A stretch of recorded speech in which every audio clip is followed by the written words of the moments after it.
If you're like me, you might feel like you've wasted a lot of your time in the gym over the months or years that you've been training and not made nearly as much progress as you could have. If you want to actually sort out your gym training and your health in 2025, here are the basics that you have to dial in. The first one is just getting to the gym 2 to 4 days per week. You're not going to grow if you're not resistance training consistently. If you struggle with this, I really recommend starting small, just getting the minimum effective dose, which is 2 days of lifting per week, maybe 45 minutes per session, a short full body workout. Even just turning up to the gym, like making it a habit to go to the gym at a set time of day twice a week. And when you get there, you do a couple of sets of a few compound movements and then leave if that's all you have time or energy for. Chances are, once you're there, you'll end up doing a decent workout. Now, to figure out exactly what you should be doing when you're in the gym, choose a pre-designed program that hits every muscle twice per week. The difference it makes is massive when you go to the gym with a plan for exactly what exercises, sets, reps, and even proximity to failure you're going to do. I can't believe people still go in there and freestyle it like every session. You want to have a plan, and then you just get in the gym and you put all your focus into executing on that plan. My 3-day per week program is a good place to start. It's free and you can get it just by entering your email in the link below. Try it out for 3 months, follow the instructions to a T and see where you end up. So once you've chosen a program, stick to it for 2 or 3 months without changing anything, unless you're getting a lot of pain from one of the movements, and then in that case you can switch it out for a movement that's like a similar pattern, it targets a similar muscle, but it doesn't hurt you. Program hopping is one of the biggest mistakes you can make. I did this for several years, like my first couple years of training, and it held me back so much I plateaued for a long time. So please take me seriously when I say this. Stop jumping between programs like every couple of weeks. Your body needs to spend some time with the same movements in order to produce adaptations. I've recently implemented the preacher curl as my main bicep movement, and I haven't been switching between movements and rep ranges and stuff like I used to do all the time. And I'm finally slowly seeing some gradual bicep size gains because I'm gradually adding reps and weight over time, following the training principles that I talk about on this channel, instead of trying to find like the perfect program that's gonna get me all the gains as quickly as possible. If you've been training for a while and you're constantly running into strength plateaus, you probably need to manage your fatigue better. There's a good chance that you're doing way too much work and not managing your intensity and your volume properly. Also, you might have reached the end of your newbie gains phase, which is going to mean you need to change up your strategy a bit. So you can use a periodized program that varies the intensity and volume over time. You can take regular deloads to shed a lot of fatigue, or you just manage your fatigue so well that you never even have to deload or periodize. Alex Bromley's programs are great. I've just finished the final peaking phase of his 70s powerlifter program. I got very good results, and I'm just now starting bull mastiff, which I think I'm going to really enjoy. You can use the 5-3-1 programs. I've done boring but big. I've done building the monolith and a couple of my own 5-3-1 variations. And these high volume 5-3-1 programs are definitely good for bulking, I find, because they make you very hungry. So you just end up eating a bunch and gaining a good amount of weight. Or you can use something like Candito's programs. Lots of people have had really good results with them. There are lots of options for these like well thought out periodized programs with good management of volume and intensity.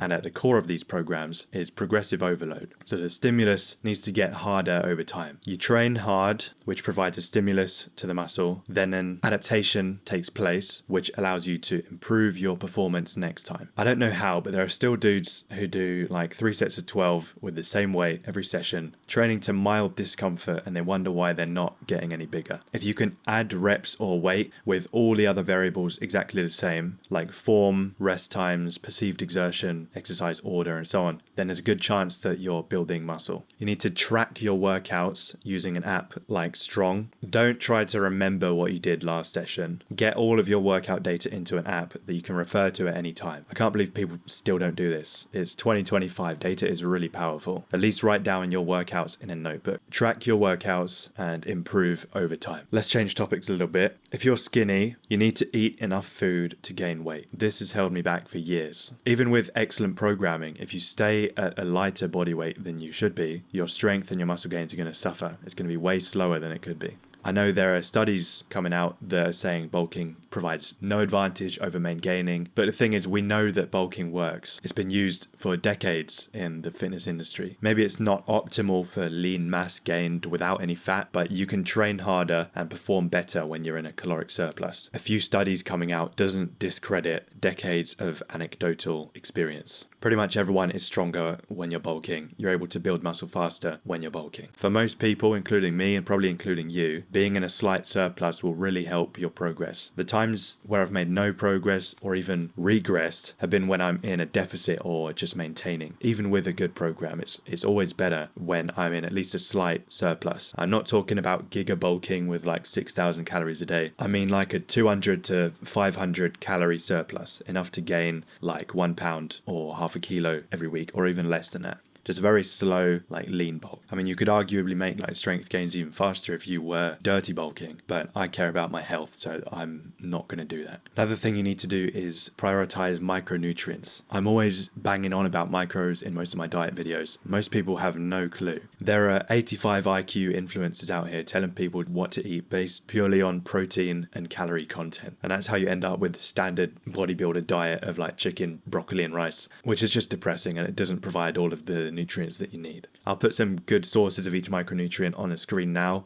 Try and get most of these in your diet on a regular basis. I'm also working on a full nutrition guide right now, and it's going to be very good. I just know already that I'm going to be referring back to this document for myself all the time to check what I should be doing with my diet. Now, if you do zero cardio, now is the time to change that. I'm not talking about marathon training, of course. I have done excessive endurance training in the past with poorly managed, like strength programming, and I know how damaging that can be to your strength and muscle. I'm talking about just getting your heart rate up for like half an hour a few times a week. It's not going to make you like some champion athlete, but it's very good for your health, cardiovascular health, metabolic health, fat loss, and so on. Easiest way to do this is just throw on 30 minutes of incline treadmill walking after your lifting sessions, like a 12-degree incline, 3 miles an hour or 5 kilometers an hour, and you just walk for like 25-30 minutes. Listen to a podcast or watch some YouTube videos or play a game on your phone, whatever you need to get through it, and try to keep your heart rate between about 120 to 160 beats per minute. Ideally, you should also be doing one sprinting session per week at least. I've got a few videos that will help you with that, like my fast twitch workouts and my martial arts conditioning video. You also need to be sleeping well. This is one that I have always struggled with. At least like 7 hours per night you should be getting at minimum.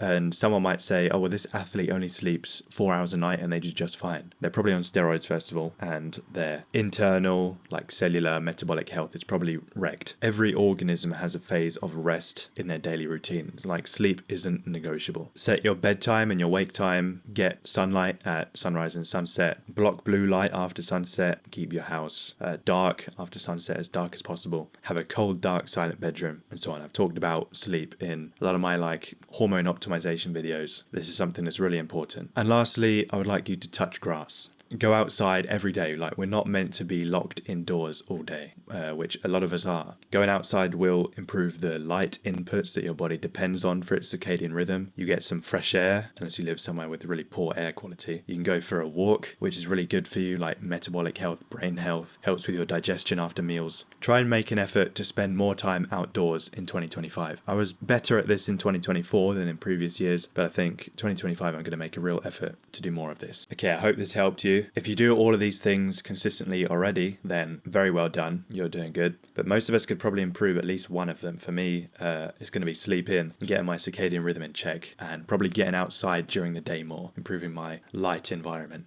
That's easy in the summer when it's nice outside, but the cold English winter doesn't exactly make you want to go out for a walk, but it is very important for your health. We're meant to be outside a lot more than we are. Okay, thank you for watching. Let me know which one of these you're going to focus on in 2025, and I'll see you in the next video.